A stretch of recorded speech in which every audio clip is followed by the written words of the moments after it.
అసత్యమాడిన బ్రహ్మగారి దర్పాన్ని అణచాలనే కోరికతో మహాదేవుడు తన భ్రూమధ్యం నుండి భైరవుడనే మహాపురుషుణ్ణి సృష్టించాడు. ఆ అద్భుత పురుషుడు రణస్థలమందు నిలిచి శివునకు నమస్కరించి, ప్రభో, నేనెవడను అనామకునిగా ఉండిపోకుండా నాకు నామకరణ సంస్కారం చేసి ఆయుస్సు, వర్చస్సు, వ్యవహార సిద్ధిని కల్పించండి. నే చెయ్యవలసిన కర్తవ్యాన్ని ఆజ్ఞాపించండి అని వేడగా శివుడిలా అన్నాడు, ఓ పూర్ణపురుష, నా నుండి ఉత్పన్నమైన నీవు నా పూర్ణ స్వరూపుడవు. భా అంటే భరణం, రా అంటే రవణం, వా అంటే వమనం. భరించేవాడివి, లయించేవాడివి, సృష్టించేవాడివి నీవే గనుక నీకు భైరవుడు అని నామకరణం చేస్తున్నాను. భయంకర రూపంలో ఉంటావు కనుక భైరవుడని వ్యవహార నామముంచాను. నిన్ను చూచి యముడు కూడా భయపడతాడు కనుక కాలభైరవుడనే నామంతో కూడా వ్యవహరింపబడుతావు. దుష్టులను సంహరిస్తావు కనుక ఆమర్ధకుడని, భక్తుల పాపాలను భక్షిస్తావు కనుక పాపభక్షకుడని పేర్లు. శివభక్తులచే ఆరాధింపబడతావు. ప్రకాశ విమర్శలు, శివశక్తులు, భైరవి భైరవులు అవిభాజ్యంగా ఉన్న తత్వం నీది. వత్స, ఈ బ్రహ్మలోకాలకు ఆదిదైవం కనుక ఈతనిని వేగంగా నీ నిశిత కరవాలంతో అర్చించు.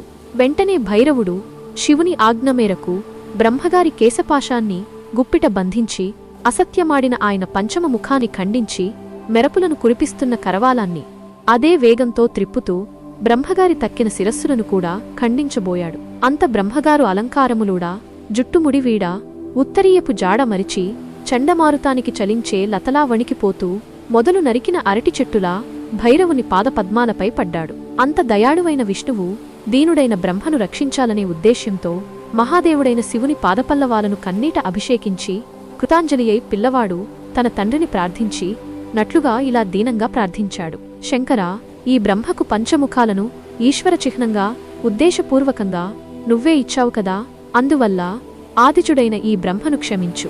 ఈతడు నీ అనుగ్రహపాత్రుడు, ఇతనిపై ప్రసన్నతను చూపు. ఈ విధంగా అచ్యుతుని చేత ప్రార్థింపబడిన ఈశ్వరుడు దేవగణాలందరూ సంతృప్తి చెందేటట్లుగా భైరవుని వెనక్కు పిలిచి బ్రహ్మగారిని దండన నుండి రక్షించి ఇలా మందలించాడు, ఓ బ్రహ్మ, నువ్వు ఈశ్వరత్వాన్ని పొందగోరి అసత్యం పల్కి మోసానికి పాల్పడ్డావు. సత్యవ్రతాన్ని విడిచిన నీకు లోకంలో క్షేత్రము, దేవాలయము, ఉత్సవము, పూజాదులు లేకుండుగాక. శివుని ప్రసన్నతకు మిక్కిలి సంతసించిన బ్రహ్మ, స్వామి, వరద, నువ్వు మహావిభూతుడవు. నా శిరస్సును ఖండించటాన్ని నేను వరంగా భావిస్తున్నాను. భగవంతుడు, బంధువు, జగత్కారణుడు, సర్వమైన పాపాలను దహించేవాడు, మేరువును ధనస్సుగా కలవాడు, మంగళప్రదాయకుడు అగు నీ కొరకు నమస్కారం అని స్తుతించగా విని ఈశ్వరుడిలా అన్నాడు, ఓ విధాతా, నువ్వు లోకభారాన్ని వహించు. నువ్వు నశిస్తే లోకపాలకుడు లేని కారణంగా అరాజకమై లోకాలన్నీ నశిస్తాయి. ఆ కారణంగా దండార్హుడవైనా నిన్ను క్షమించి విడిచిపెడుతున్నాను. అంతేకాదు, నీకు దుర్లభమైన గొప్ప వరాన్ని ఇస్తున్నాను. అగ్నిష్టోమం, దర్శ మొదలైన యజ్ఞములలో నీది గురుస్థానం. అంగములన్నీ ఉన్నా దక్షిణలనిచ్చినా నువ్వు లేని యజ్ఞం నిష్ఫలం. ఇలా విధాతకు వరాలిచ్చి శివుడు కూట సాక్ష్యం చెప్పిన మొగలి పువ్వును చూచి, ఓసీ దుష్టకేతకమా, నువ్వు కూట సాక్ష్యం చెప్పి మోసం చేశావు. ఇకపై నీకు పూజాదుల యందు స్థానం లేకుండుగాక అని శపింపగా దేవతలా పుష్పాన్ని శివుని సన్నిధి నుండి దూరంగా తొలగించారు.